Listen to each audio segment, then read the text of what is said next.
open. And what I would like to do first is the Pledge of Allegiance, and I think Liz can supply us a flag. And I'd like to take yourselves off of mute so that we can do the pledge together.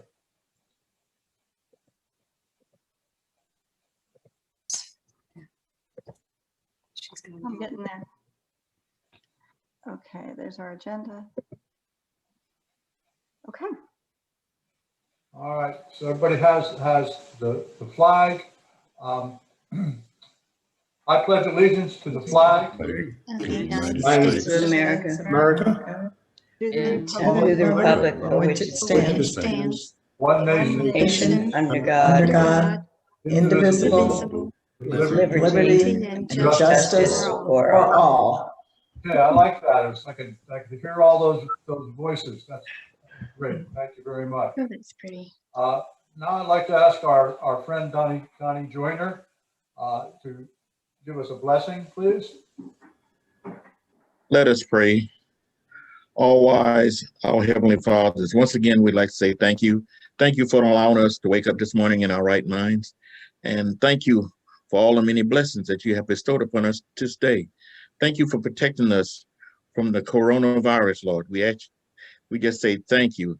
Lord, I ask if you would please to let this program go smoothly tonight and be a blessing to all that watches it.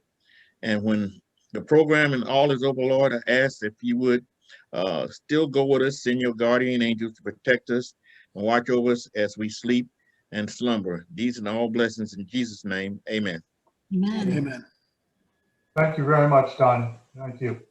Now that I have some comments I'd like to make, and I'm going to talk about volunteers. And I know I just did this in our February meeting, but as I mentioned then, volunteers are really the lifeblood of the society. And frankly, I'd like to ask more of our members to volunteer. So you might respond with the question that, well, why should I volunteer? And we have an answer for that. I'm sure that it will not surprise anyone who has attended one of her presentations that our Vice President and Program Chairperson, Liz Fuller, has done some research on that question about why I should volunteer. And Liz has just, in her research, Liz has discovered that all members of the Southport Historical Society are very nice people and very talented people. And accordingly, as nice and talented people, we want to use our talents and skills to learn more about Southport and its history. So as generally nice and talented people, we of course all want to be actively contributing by volunteering with the Southport Historical Society. That will be an upcoming program, the results of that research, I'm sure. Right. So kidding aside, as the society grows and we add more programs, we just frankly need more volunteers. So now you might ask, what would I actually do as a society volunteer? Well, there's really a lot to do, but right now, because of the pandemic, let me give you a few examples, just a few of things we need to address right now. And all of these things you can actually do from home. The first example is simply get the word out. Help us promote our classes and our events, and help us promote them in newspapers and newsletters and in social media.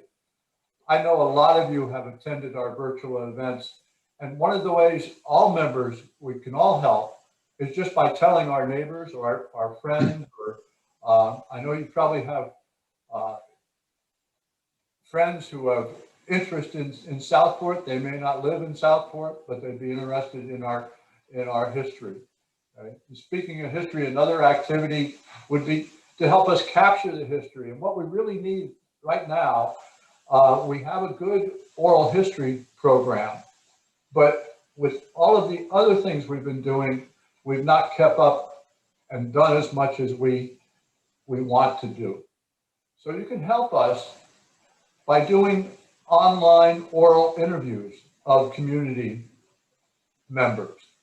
And actually tonight's program is, if you will, it's an oral history, because Bill and Cathy are going to be telling us about the history, about their lived history of the AmuzuTheater. Another activity that I think we all enjoy is portraying a historical character in Southport's history. And once you portray that character, you can help by participating in videos, conducting tours, and taking part in special events. It's something I really do it. The character I play actually came from my hometown in Pennsylvania, and he was the mayor of Southport in the 1920s, and then he was a postmaster in the 1930s and 40s, and also a county commissioner. So it's fun to recreate that gentleman's history in Southport. So if you're interested and you want more information, send a note to our email address, which is info@southporthistoricalsociety.org. Or if you have more questions about how you can help, please feel free to call me, and the number is 910-759-6787. And, oh yeah, coming tomorrow, I believe Liz said, you'll be receiving your spring and summer issue of the Whittler's Bench newsletter. And the column that we call Bob's Briefing is on the first page, and all of this information about volunteering is on that page. So if you didn't capture the telephone number, you can get it from the Whittler's Bench newsletter. All right. Now what I'd like to do, and this is is turn to Liz and ask Liz to introduce our program and our speakers. Okay, I'm going to stop sharing for just a minute so that we can meet Bill and Cathy before we start. So if you all want to see Bill and Cathy Furpless, you want to wave so they can see you? No, Bill and Cathy, wave. There you go. Okay. If you have it on speaker view, you'll be able to see them. Do you guys want to just say hello real quick? Hello. Hello. Hello, Bill. Bill and Cathy. Hey, Catherine. Hello. This is Bill and Cathy, and we're going to be doing sort of a conversational, as Bob said, sort of an oral history interview, a conversation. I don't know, I'm kind of Oprah in this scenario, and we're going to be talking, and I'm going to show some pictures, and I am going to mute everybody so that we just hear Bill, and looks like just about everybody's muted. Actually, just about everybody's muted, so we're good. If you have a question, feel free to take your mic off mute, ask the question, or you can probably send it through chat. We'll be able to see it. And so we're just going to go through that, and let us know if you have any questions. So Bill and Cathy have, Bill's family has owned the AmuzuTheater since the beginnings of time, since the beginnings of the theater, and Cathy married into the theater. So we're going to be talking to them both about their experiences. So let me just share my screen again and bring up some pictures so we can talk and reminisce. So hold on just a second.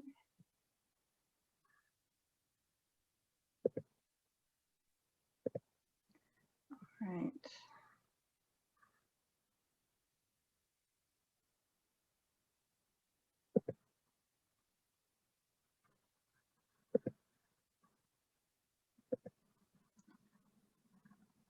Okay, you guys all seeing that fine? Everything good? All right, here we go. So Bill and Kathy, here's the AmuzuTheater. So let's start with, let's go way back. Since this is the Historical Society, we're going to go back in history to this gentleman here. So do you want to say anything about, I know this picture was new to you the other day, but do you want to say something about it? Well, I had never seen this picture before, I don't think. And that apparently is my grandfather, Price Furpless there, that's circled. I knew there was a silver cornet band in Southport, and I knew he was in it. I never remember anything about him playing any instrument. I never remember seeing a cornet at the house, but apparently that's him. So this picture was probably, I would think, taken like 1890 something. He was born in 1869, and most of them look pretty young. It might have even been in the 1880s, but I would think 1890s. The Southport pilot says it was 1887, which would make him That about sounds good. 18. So I don't know, but it's quite a mustache for an 18-year-old. It's pretty impressive. I did a little bit of research and found out the golden age of this type of band was between 1880 and 1910. So apparently Southport was right there with the best of them. They had their band. So, and as you said to me the other day, it shows that he was interested in entertainment from an early age, right? Oh, okay. So this probably looks a little more familiar to you. Yeah. I will say that when he first started the theater, Catherine Huffam, who's on here, her great-grandfather, they were business partners in several businesses, and eventually split their interests, and one took one and one took the other, and he ended up with the theater. But I think it was a friendly parting from all I could gather. This is a picture, the one on your left is of my sister and me with my grandfather. I don't know, I guess it was his birthday, a lot of candles on the cake. And then the other picture was of him probably at the same time, it looks like. And I'm not sure what birthday that was. I really don't remember the picture being taken, but obviously we were there. So probably it was somewhere in the early 50s, because he went in a nursing home in 1954, and we didn't see him much after that. Saw him once in a while, but he was in Fayetteville. So he was an alderman in his 20s in Southport. Right. And then he was a mayor, I think, in maybe around the time he built the Amuzu, right? Yeah, I think I saw something one time when the railroad came to Southport in 1911. He was the mayor at that point. And then I don't know whether he got defeated, didn't run or what, but then I think he was mayor again, maybe in the late 20s or 30s for a term.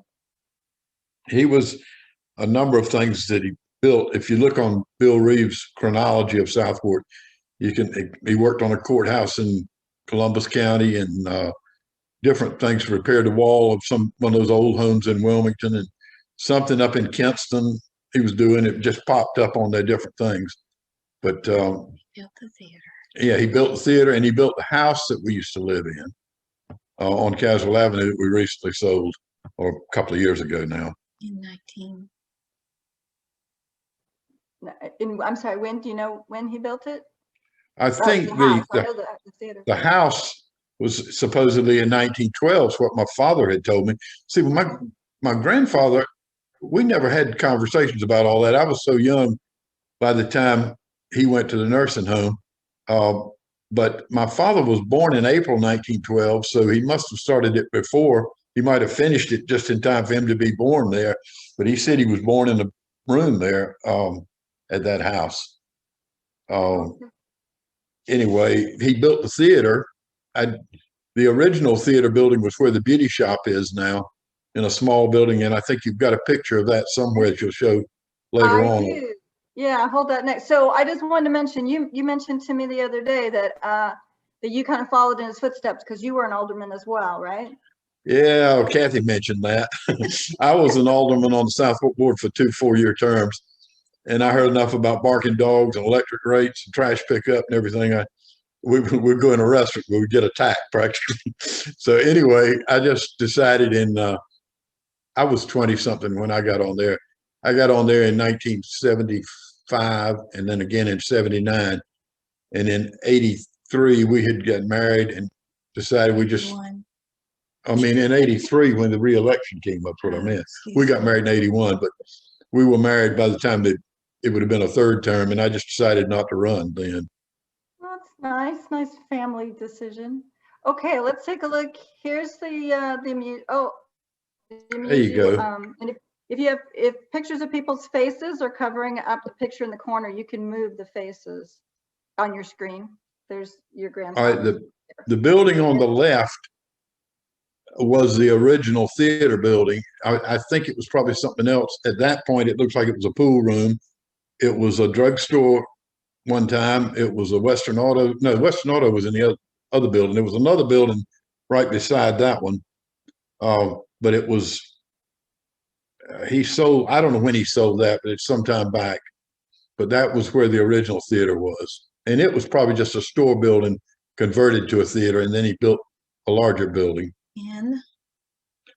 Okay, Kathy's sitting here giving me clues. The theater where it's this pool room would have been opened about 1913, and the new building, or the building to the right, was apparently 1918, the best I can gather. And the picture of him standing there in the yard is by the old house that we used to live in on Caswell Avenue. That's in the side yard, and that's the corner of the front porch there.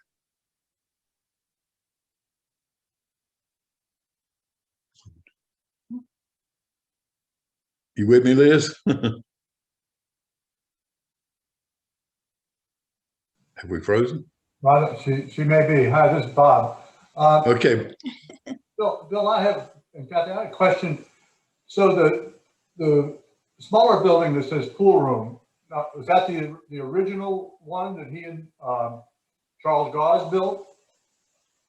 Well, that was the one where he and Mr. Goss originally had the theater. I don't think they built it. It was probably already there, but they might have built it. I don't know, but it was, I didn't see in historical stuff about the construction of it.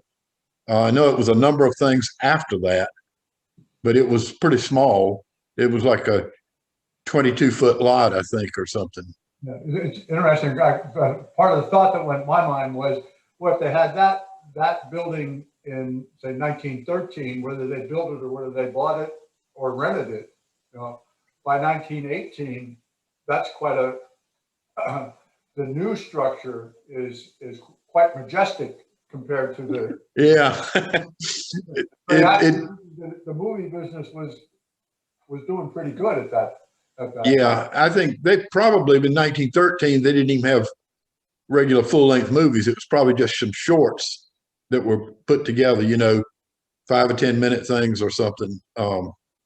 Admission for the original opening of the theater in the building on the left was 5 cents for children and 10 cents for adults. Did they carry silent movies at one time and then went to talkies? And the sound movies came in the late 20s, and from what I gathered, we didn't get them until the early 30s. A fellow used to run a projector said that my father told him he remembered when it was silent, and we didn't get sound, he said, till in the early 30s. Okay, so didn't get it till later. Yeah. So am I back? I think I went away. Yeah, you're there now. Okay, good. I had a little thing from Susie Carson, because I don't think anybody on the call remembers silent movies, but she did. She remembered a little bit. So she says, I barely remember silent pictures, but one thing that comes to mind was the piano playing of Mr. Jim Hood. It was especially exciting in Westerns when a cowboy and his horse were chasing the bad guy and going faster and faster. Mr. Hood played faster and faster, and we gripped our seats, just knowing that cowboy and his horse would come right off the screen onto us. When the love scenes or sad scenes were shown, the music was so soft and sweet, I sometimes cried. So I really think. I don't think I knew that he played that till you told me that, but he used to be the building inspector. I remember when he was building inspector in the 60s in Southport. And the music, piano man. So I looked it up, and moving pictures like this, I think the first one was built in 1905. So really just 7 or 8 years later, in the whole country, that was in California. So Your grandfather brought it to Southport less than a decade later. So I think that's very visionary and very cutting edge. So I admire that. Yeah, he was involved in so many different things here. He was on bank boards and different committees for different things. And Yeah, I think All we right, lost. okay, now,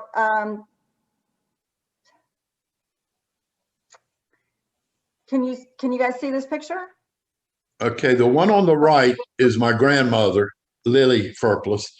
She died. I don't know who the other lady is. I don't know when this picture was taken, but she died in January 1945. She died before I was born. I never knew her, but coincidentally, or not necessarily coincidentally, our first grandchild is named Lily. Of course, she's not a Furpless. Her last name is Smuko, my daughter Catherine's first daughter. So she liked the name Lily, and then she realized that was my grandmother's name and named her Lily. That's nice. Now, your grandmother helped out at the theater, right? Right. Yeah. What did she do? Well, I don't know, tickets probably, but she parched peanuts. And I think my father, when he was a little boy, told me he used to sell peanuts in there. And I guess it was kind of like at a ball game. I mean, if the movies were silent, you weren't disturbing too much if you were going up and down the aisles hollering peanuts.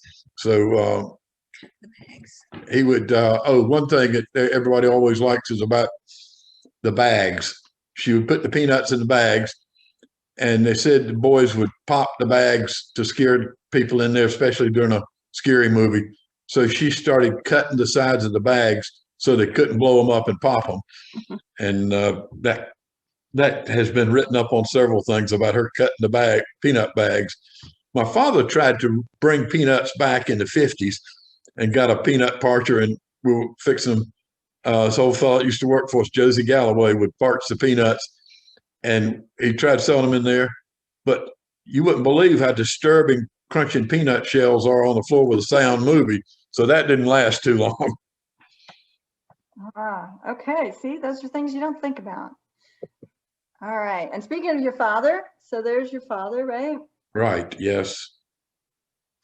So he ran it from 1945 until 1962, right? Right. My grandmother died in 45, and my grandfather said, "You need to come help me here." And I guess my grandfather went down there some, but my father was really running it from 45 on until 62.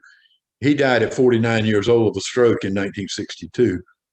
And I was 15, and my mother had never worked in the theater, so we had to take over after that. We closed about a couple of weeks maybe or something, and then opened back up and went till 1980. But it's kind of rough there. I was in the 9th grade, and but we plugged along. I had been going down there with him since I was in 1st grade, I guess, or even younger, and he would show me different things about theater stuff. Thank goodness that he did. So there you are at grade, Yeah, that's me in my Hopalong Cassidy outfit, and we had the Gene Autry movie playing, Cowtown. And if you see on the left side there, we changed movies right often back then. We played them 1 or 2 days. The Gene Autry movie was playing on Saturday, and then Winchester 73 was there on the left. That was going to play Monday and Tuesday. So this picture would have been taken on that Saturday, and I don't have the date with me, but I could look it up and tell you exactly what date that was. It was either in 50 or 51, and but it would be that day because that movie only played 1 day. So you're like 5 years old. Yeah, something like that.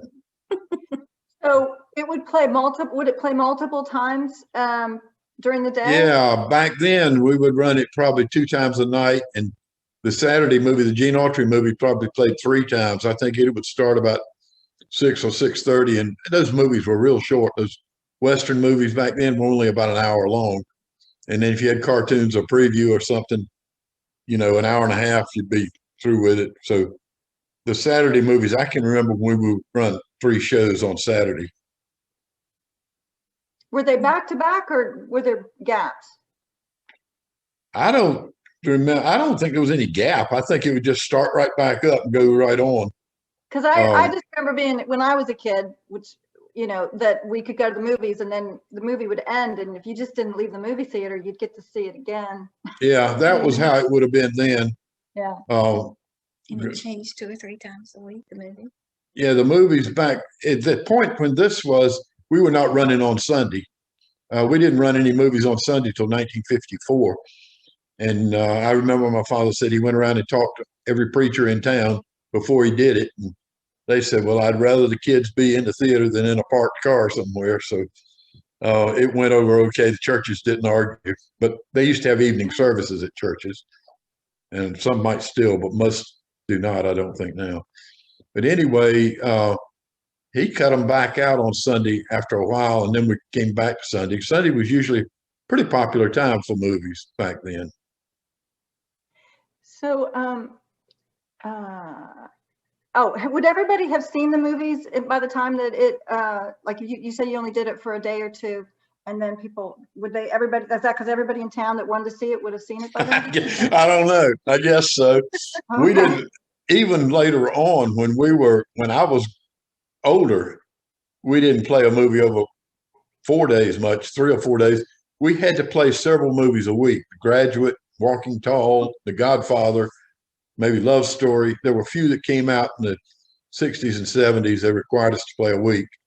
But mostly even that late, 3 or 4 days was as many as we played anything. If you see on the front of the theater, I post this thing of what we were playing 50 years ago and 75 years ago. That's the thing I was getting to Bob to put on the website, and I keep forgetting to do it now. But I've got it up to date. I mean, it's got March 1946 and 75 years ago, and March 71, 50 years ago. And you can tell the days. You can see on the old ones, there were no Sunday shows. And you can see on the later ones, we were just running probably not in the middle of the week, especially in March. Business got bad by then. Okay, this picture, the one on the left is, that's my mother on the far left in the gray suit. Mary Johnson is next to her. Mary Johnson operated the popcorn machine and had been an usher when they had ushers. And if kids were cutting up in there, she would go in there and bring them out to my father, and he would try to scare them into behaving. And then the next one, the real short one, that's my sister. She lives in Cheyenne, Wyoming now. Her name was Linda Ann, and I couldn't say Ann. She wasn't that much younger than me. It came out Amy. They were going to call her Ann. And so when she started school, they put it down as Amy. But I don't know. That was me on the right, with a crew cut of all things. Something. It was short hair anyway. The picture on the right is of the front of a show for a kiddie show we were having. And that old black car parked there is a 1948 DeSoto that belonged to my grandfather. But this picture was not that far back. This was in like 1961. And my father had had a wreck with his 55 car, and they'd had this old 48 DeSoto in storage since my grandfather went to the nursing home, and he got it out of storage to drive for a car for us. So we were driving around in 1961 in a 1948 DeSoto. But that is me in front of the theater, looking straight at the camera, right up against the theater back here. I was probably, I don't know how old I was then, 14, 15 or something, probably 14. And you said that's where the bathrooms were, kind of? Yeah, the bathrooms were right out, built out. They weren't on the sidewalk, but it was in that little enclosed area in the middle, and you went in them from in the lobby. And if you're ever down there, I can show you on the sidewalk out there under the thing where the toilets were hooked up. I mean, the concrete was just patched there, but you made the best use of space. Yeah, well, they had to. That was, I don't know. Originally, when the theater was built, it didn't have bathrooms in it, and I guess movies were short, and there were no real health requirements or anything, so they were added on later. Yeah, well, we didn't even have sewers back then, so, or I guess we were just putting them in. So, okay.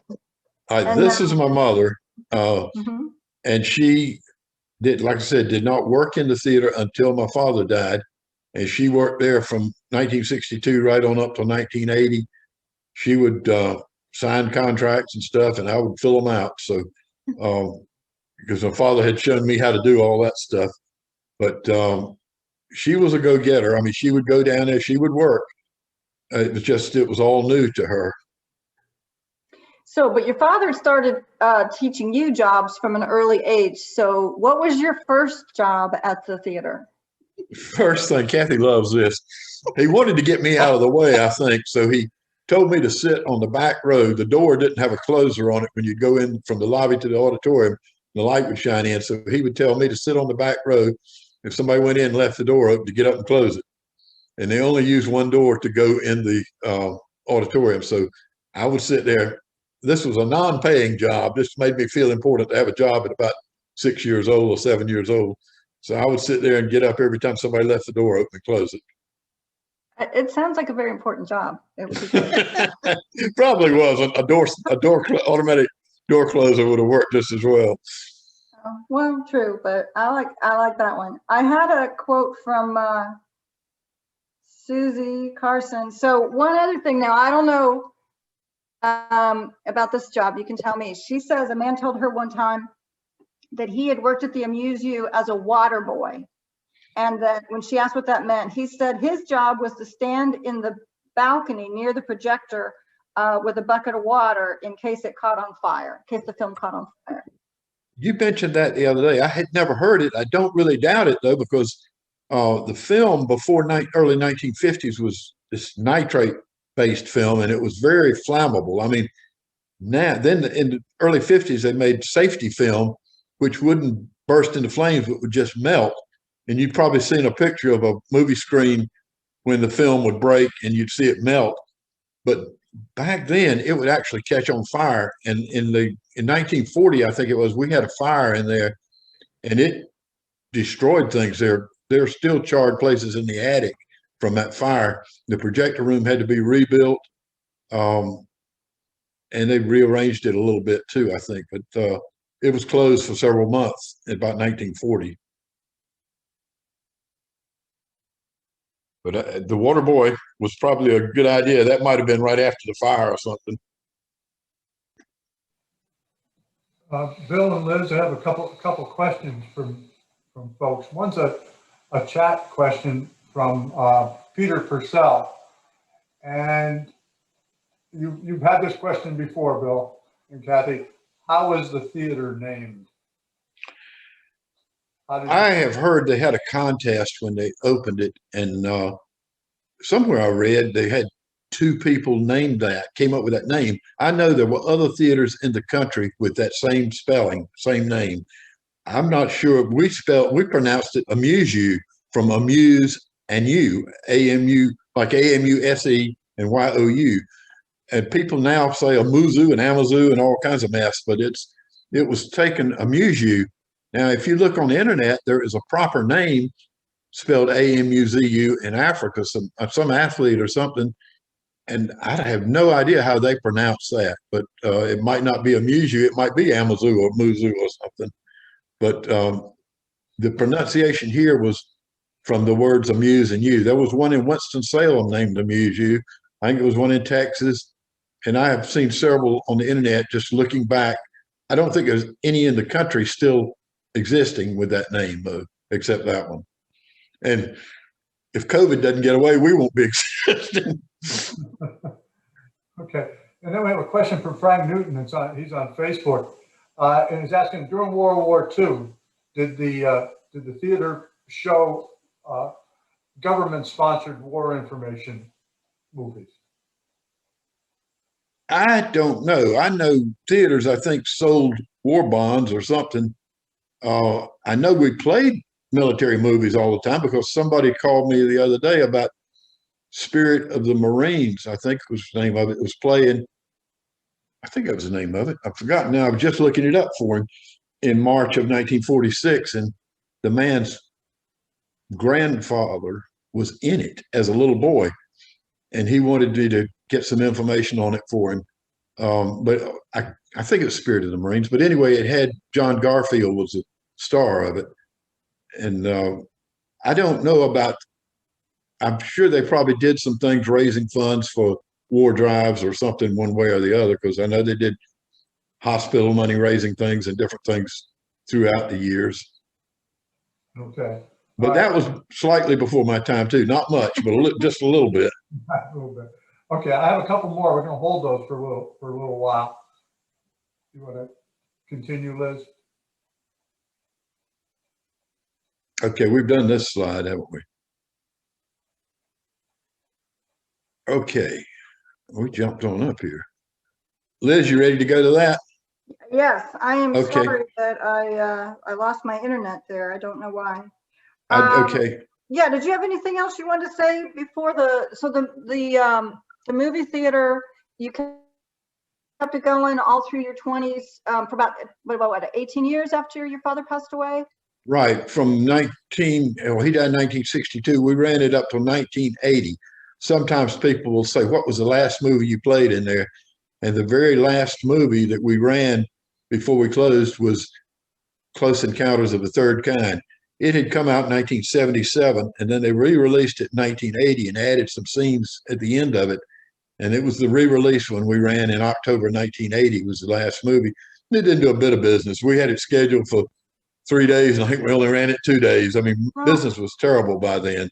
Now, since that point, we have run one movie in there one night, and you probably don't even know about this, but there's a fellow that goes around promoting horror movies, and he was a big fan of I Know What You Did Last Summer. And we screened that in there. He brought in a projector, set up a portable screen. Our old projectors are still there, but they're not workable now. And and ran it. And people, this is hard to believe, but people flew in from all over the country, Minneapolis and like that were fans of that movie.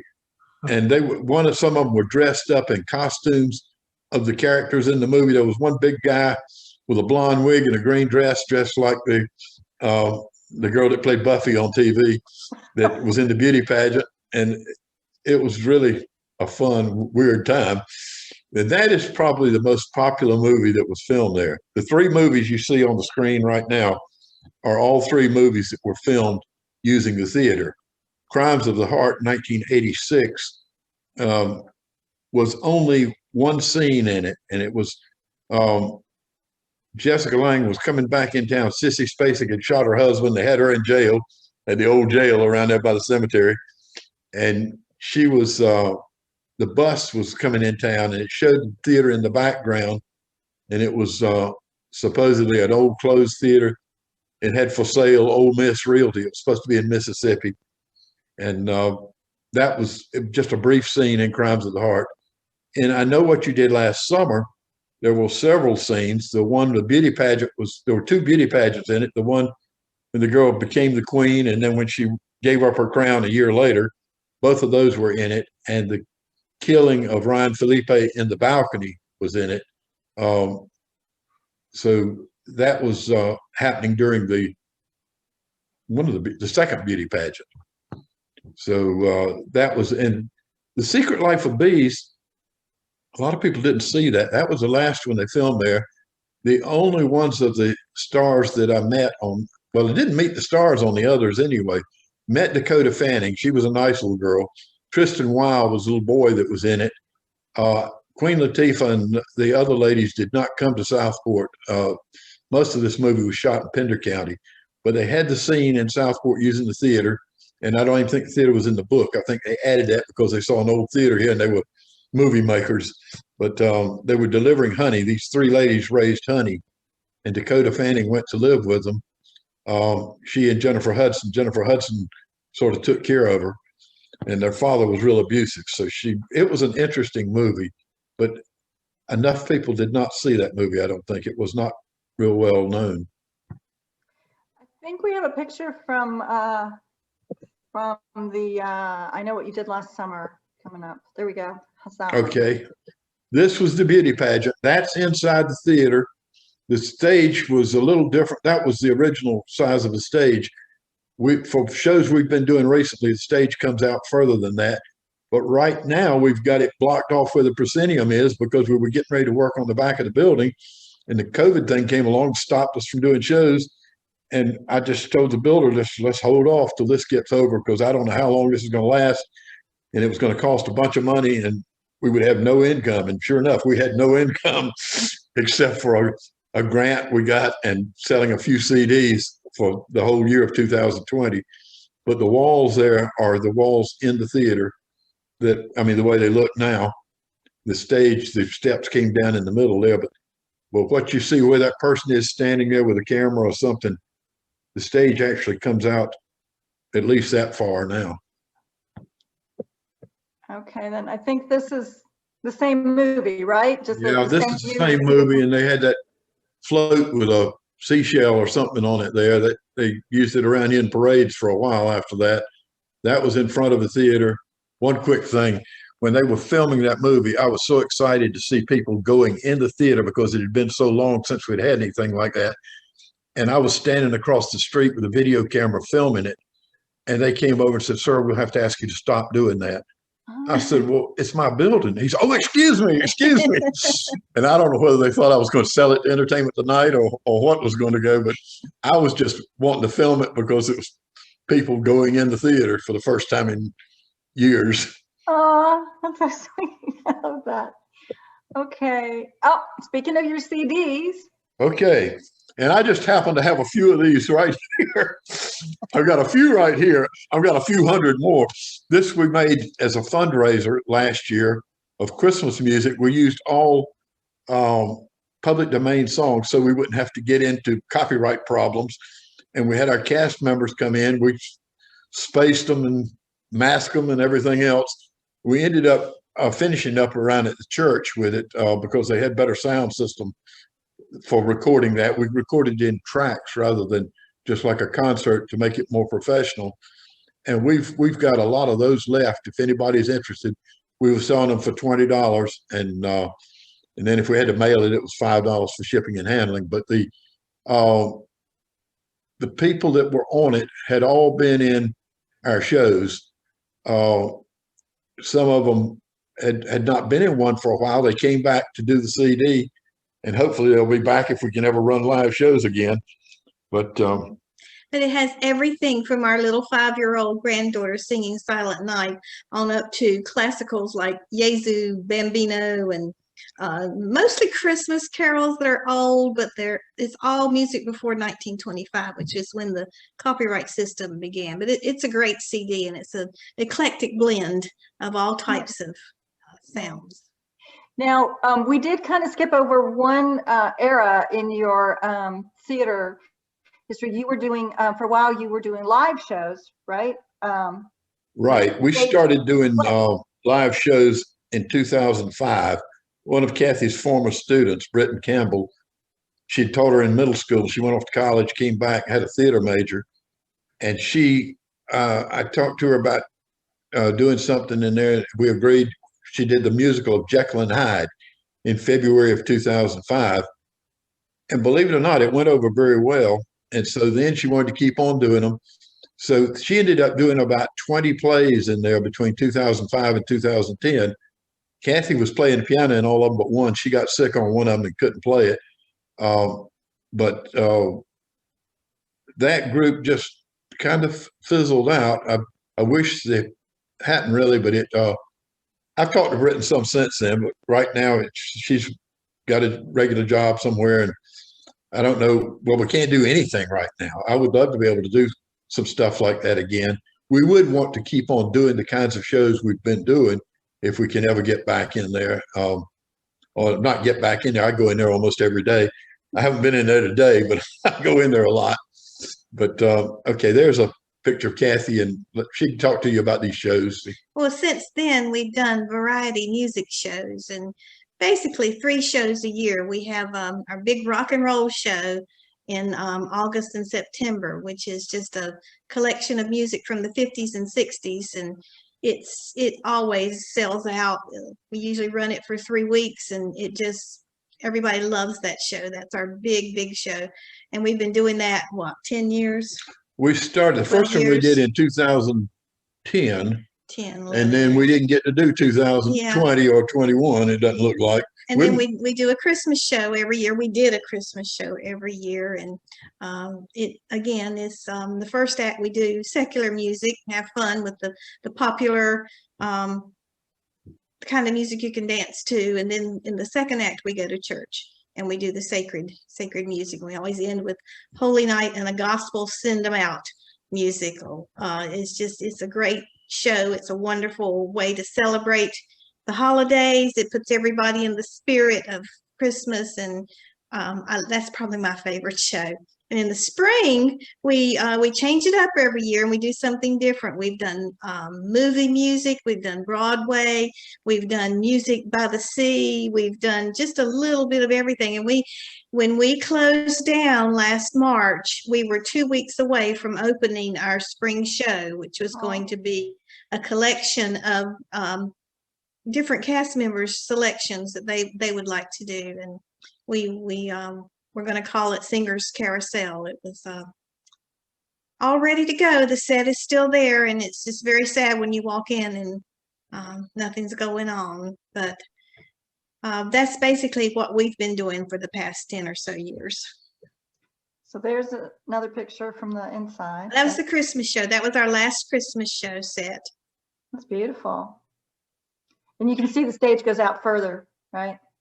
Yes. Yeah. When you see on that picture, you see a line across there where the stage changes. You see the boards back in the back, and then it stops and there's plywood on out. That right is in front of the music note. Yeah, the music note right in front of that. That is the added on part. In that picture you had earlier of the beauty pageant thing, it ended there where just past where the music note is. It's about 8 feet further out. Yeah, that's great. But if we ever get to fix the back, we would tear that off, go back, and actually the stage would be new. This is one of our first rock and roll shows. We've come a long way since then, particularly with the poodle skirts. They're so cute, but they were all handmade by one of our ladies who was helping us out. And we try to dress, the period, and use the type of clothing that the stars would have worn back then. And but we a little bit of everything. The little boy that you see with the coonskin hat on, he's in California now. He's become somewhat of a star. He's been in several TV shows, and he's all grown up now, 18 years old. And a lot of the people in this picture are no longer with us. Our 2 daughters are there, and of course you see Bill over on the right. But a lot of them have gone on, and some of them have passed away. But yeah, the one. So your daughter's the girl in the front with the blue skirt, right? blue skirt, and the one up in the back, standing up with the red top, with her hand up on the man's on the end. Those are our daughters. Laura's the one sitting down on the curb. Catherine is the one in the red top with the black bottom. The guy standing next to her was a great guy, Danny Davis. He did our bass stuff when we wanted to do something like the Drifters or the Platters or something. And he passed away several years ago, and we miss him. So, and I understand you put your son as people. They just come. They audition for our shows, and they just, when they audition, they present a piece that fits the theme of this particular show, and their audition is of their choice, but it has to be the type of music that we are doing at that particular time. But they just come. They're from as far out as the Winnebago area. That's about as far away as we. Well, Stan, he comes from Wilmington. Well, that's true. Stan lives in Wilmington, but or Rigwood or somewhere. But they. I'm sure you'll get to audition again. I know it's gonna get better. I believe we will. Oh, Bob, do we have some questions for or comments? You're on mute, Bob.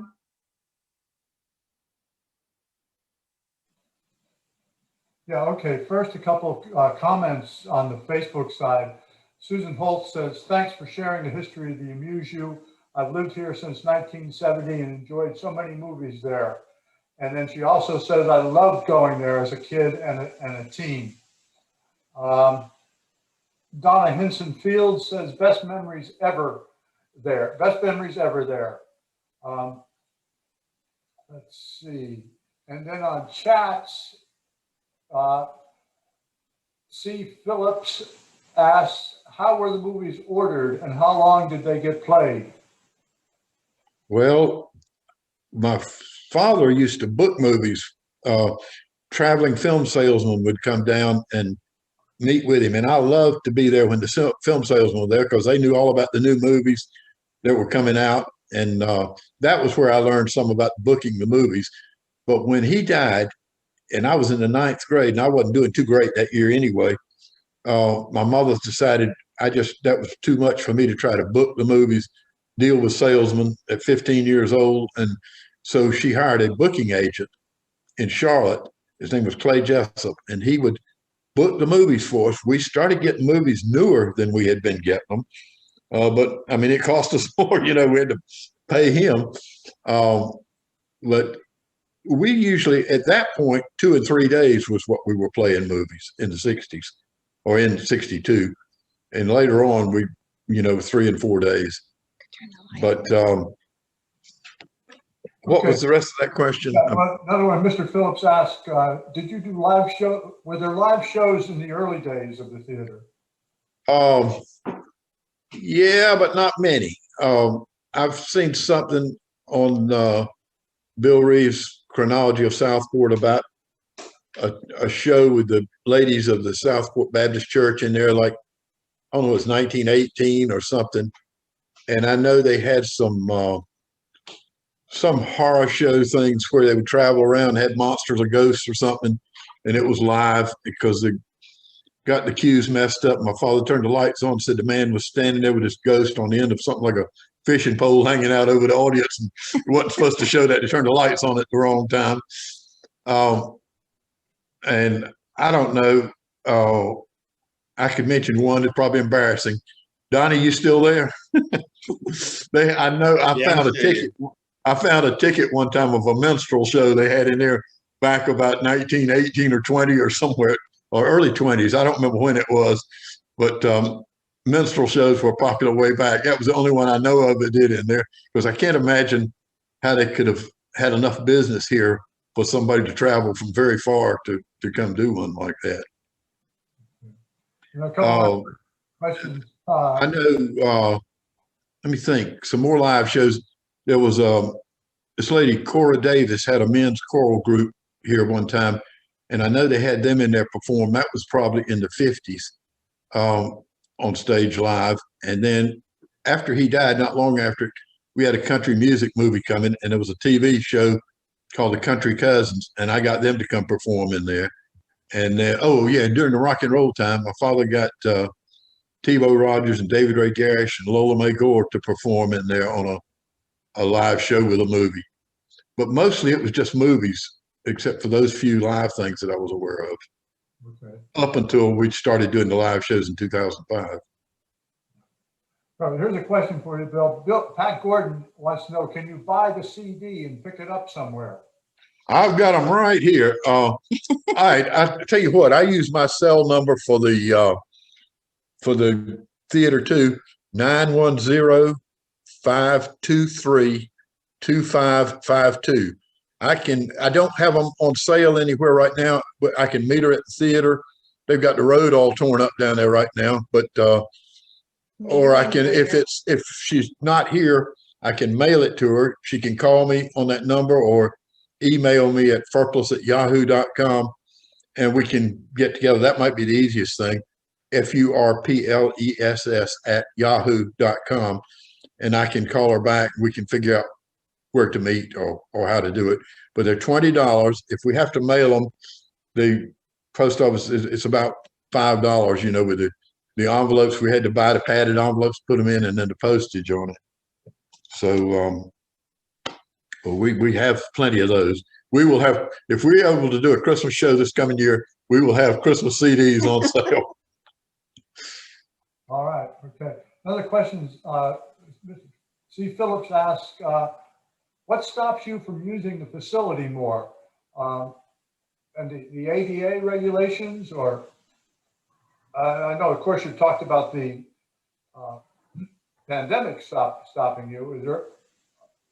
What stopped me from what did you say? from using the building, using the facility more. I'm Cathy can only do so much. Well, we have brought in shows. See, the people that we use in our shows are volunteers. It's like a community theater group, which it is. We don't draw a salary out of it. I probably should have it incorporated as a nonprofit. But when we bring in something, we've brought in a few shows, like we did a Johnny Cash tribute. We did several shows that came in from outside. I mean, you have to pay for that. We had a comedy show and there was the last outside show we did. But yeah, as far as shows that we do, yeah, Cathy can only do so much. It's not like you just go in there and do it the day you're doing it. We like the Christmas show, we'd start practicing that about the end of September, or the rock and roll show about the end of May, and it would be in August. So, I mean, they would work and work and work on those shows to try to get them right. I mean, they would, when Danny and Ron Thompson and those guys were doing that, they would go around to Ron's house and practice their Temptations dance steps and stuff like that to get it right. I'm sure they did. All right. Todd has a question. It says, asking why did business decline so severely in the 1980s? Oh, I don't know. The theater was run down. It was not in very good shape then. It's in a lot better shape now, except for the back end than it was then. There were so many things going on. Cable TV had come in. I mean, TV came in 54, but cable came in. I was on the Southport Board of Aldermen and voted to bring cable TV in because that's what everybody wanted, but it was cutting my throat right there because cable TV was really, really hurt it. Probably on back, people just had one family car, and later on, the kids had a car, everybody had a car, they could go somewhere. And I guess we weren't getting movies the day they were released, so that if they wanted to see it, they'd run to Wilmington or something. Now that was before Surf Cinema was here. They didn't open until 87, I think. Surf Cinema was the drive-in? What? Surf Cinema was the drive-in movie? No, Surf Cinema was the one out there on the beach road. Oh, There was a Long Beach Drive-In Theater was right there. That was from 54 to 58.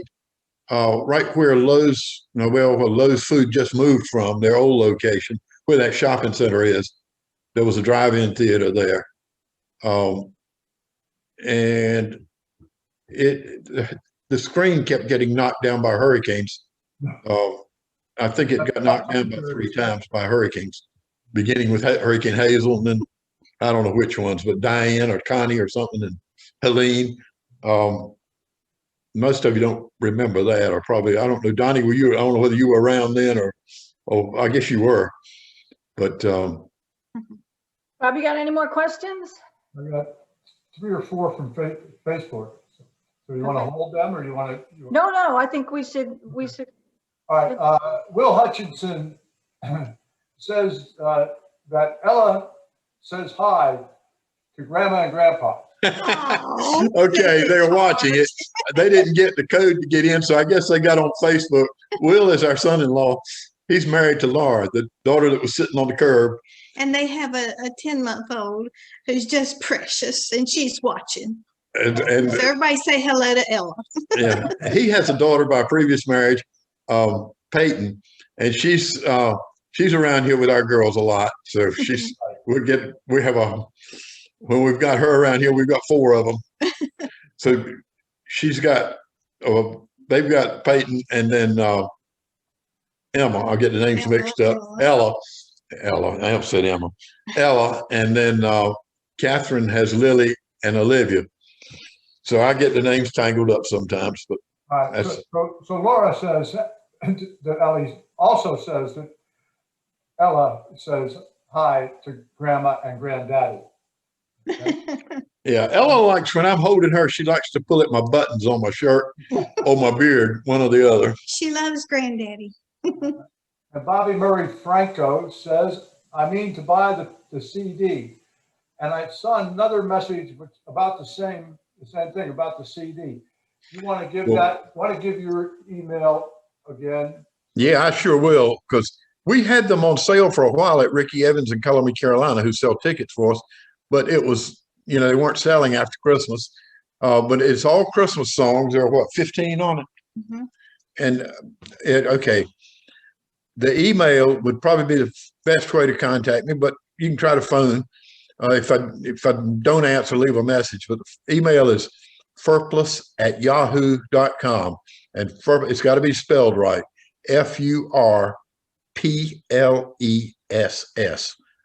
Furpless@yahoo.com. And the phone number for my cell is 910-523-2552. So does anybody on the call have any questions for, or comments for Bill and Kathy? My cell is 910-523. I have a question. Jane Martin. Hi, Jane. Hey. Anybody on the call have any questions for, or comments for Bill and Kathy? Jane does. Yeah.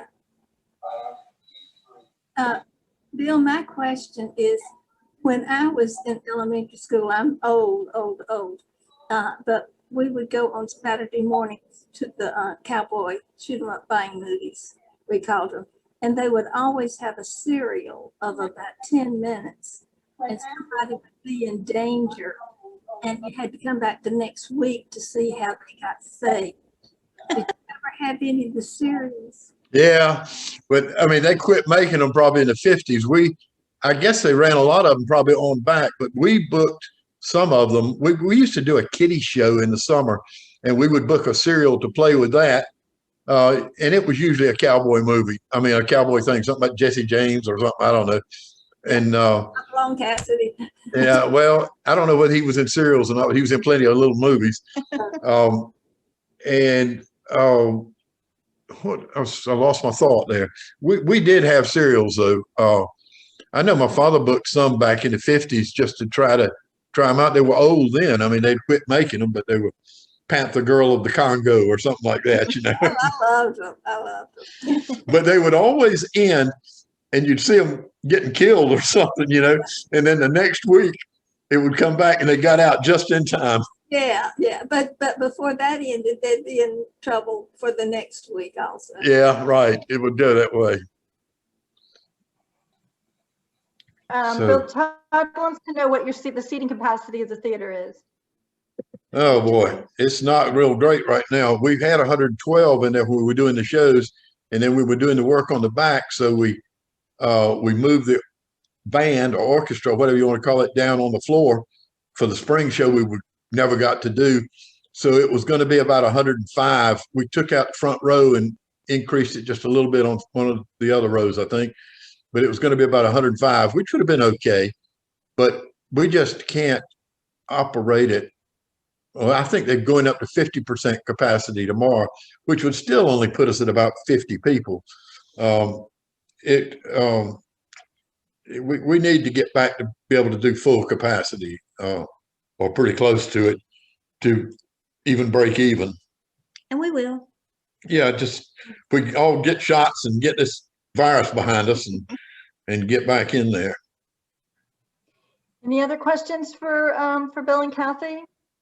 Somebody had said something, I thought a question, but I don't remember what it was. Was there another one? Let me see. I thought we got them all.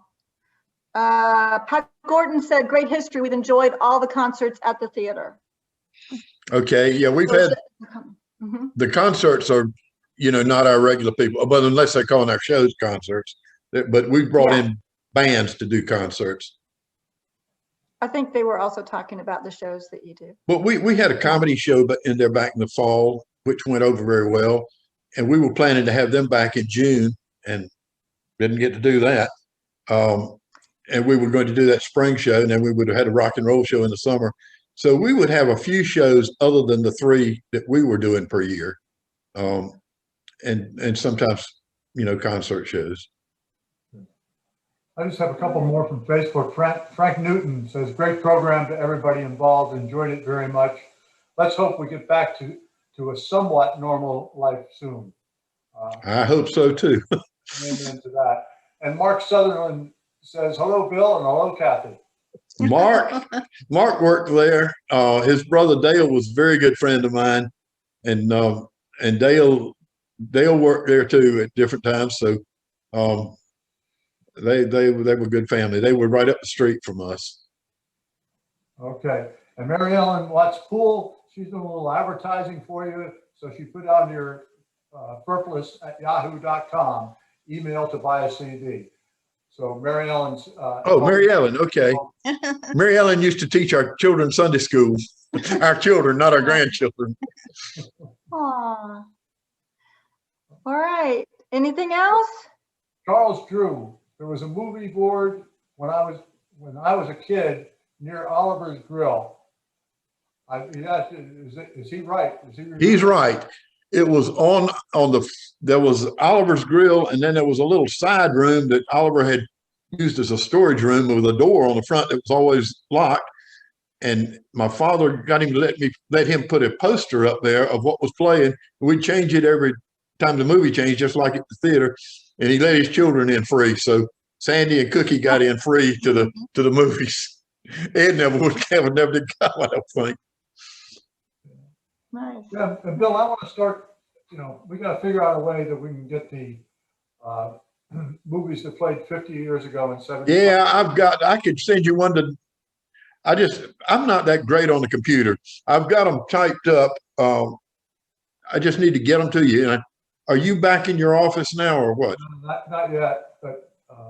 I need to just get Cathy or somebody to show me how to email them to you. Yeah. All right. All right. Any other questions? Any comments? Well, we enjoyed this. This is fun. Let me ask one question. How many of you have I got the whole screen here? We've lost some people, haven't we? We got a goodly amount. Let me see. I can't see. How many of you have raised your hand if you've ever been to a show in there? Yeah, well, a lot of them have. Well, we look forward to seeing you back, and we look forward to having the ones of you that haven't been whenever we get to do it again. And if any of you can sing, now don't come talking to me if you can't sing. If any of you, or if you know of somebody that's really good, we would love to get Cathy would like to get them and see what they can do and have them on stage, make stars out of them. Oh, and this says the Arts Council, this is from Mary Beth Livers. The Arts Council is happy to help however we can. And someone else said, Edie says, great talk, Bill. I'm Edie, sister to Laura and Cathy. Our grandparents were your neighbors. We loved the museum. Who was that? Edie who? Edie, sister to Laura and Cathy. Grandchildren of your neighbors. Hi, Okay. Bill. Okay. We were Ben and Edith Torrance's granddaughters. Oh, yes. Yeah. Edith and the sister Laura, I talked to her sometimes. Oh, And Cathy good. was a friend of my sister's. Yeah. So it Nice. seems like it was something else I was going to mention. I don't know what it was now. I've gone blank. That happens a lot. You'll think, While you're maybe- thinking, Brittany Long on Facebook says she loved the 50s and 60s show. Yeah, that's the most popular one we do, I think. I'm sure you'll do it again. I hope so. But thank you so much for coming. This has been really great. I think everybody's had a chance to ask their questions and make their comments, but it's been, oh wait, we've got two hands up. I'm sorry. You just saying you've been to the show. I think, okay. You're saying you've been to the show. I thought maybe you had a question. I have two more. Donnie, okay. he got his hand up. Or Yeah, Julie Newton, Griesland, she says, I went every weekend in the mid 70s and once walked from school during the day to see a nature movie with the class in elementary school. If you remember Nice. that. Okay. Mark, she says, I believe E.T. was the last movie. Well, the last one we ran was Close Encounters of the Third Kind. I don't even think we played E.T., did we? Wasn't that before? When did E.T. come out? Well, we closed in October 1980, and we couldn't get movies very new. I think E.T. came out after that. I'm not I sure. think so. Not sure. So what was the last one? The last one we played was Close Encounters of the Third Kind, except for that one night when we did I Know What You Did Last Summer, and that wasn't really us doing that. It wasn't on a projector. It was on a video thing that they did in there. Okay. All righty. Donnie, did you have a question? Donnie? Yeah, I got one for Bill. Bill, good to see you. Good to see you too. Find me some singers, buddy. They all live in Ohio. Bill, what I Bring 'em wanted home. to ask you was, when you were talking about Miss Cora's boys, that was back in, I think, was it the 30s or 40s? Well, We're they talking did about- a show in there in the 50s. She had, I don't know. I mean, I don't remember who was in the group. He from Swain was one of them. Yeah, And I but think they James were Davis. still. She had them still singing some in the 50s. I'm not sure Yeah. how long they did that. And you don't by chance have any pictures of that, do you? No, I don't even know if we had a camera then or not, but Okay. Well, one day I'd like to talk to you about that, some of those dates. But the one picture I remember most about the Amuzu was Imitation of Life. 'Cause really, that we was a had good to- movie. yeah, we had to walk all the way down. We walked down to the theater. It was a good movie. That was Imitation of Life. It was either early 60s or late 50s when that movie. Yeah, it had Lana Turner Yeah. and Mahalia Jackson was in it too, wasn't she, in the Yes, she funeral? was. She was in there. Yeah, it was a long movie. Yeah. Yeah, that was a good movie. That And I was, think Gone with the Wind, I saw it there, and that had an intermission. I believe it was. yeah, that had an intermission. Yeah, that was, we played that movie a number of times. And that was always a popular movie. I hope it doesn't get caught up politically and get where they can't do it anymore, because it was a good movie. Well, it happens. Things get. I know you and I have talked about some of that stuff before. Yeah. We'll do it off camera. Anyway, Yeah. great job, man. Good seeing you. Ruth Ann, did you have a question or were you just knitting? Okay. Okay. All right. Is that everybody? Well, if I heard a motion to adjourn, we could thank Bill and Cathy one more time. And Yeah, let's thank them one more time. Yay. Thank you very much. Yep. Thank you. You're quite welcome. And I Come think- see us. I think I heard Donnie Joyner make a motion to adjourn. Yes, you did. All right, thank you, Mr. Joyner. All right, call the meeting, close the meetings, it's adjourned. All right, thank you, great program. Really nice. Bye-bye, You too. everybody.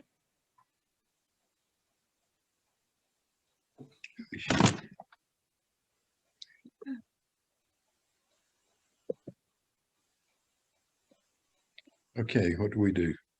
I think we're through.